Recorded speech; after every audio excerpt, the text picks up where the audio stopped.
صعب شوية، بس هيفرق معانا. عاوزين بس نسمع منك آخر حاجة قالها لك ابنك قبل ما تنزل، آخر مرة كلمته.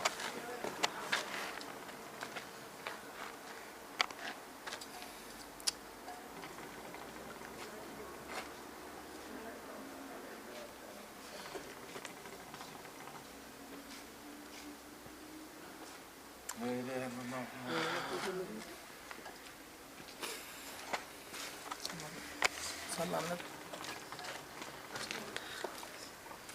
انك في الجنة بس تروح.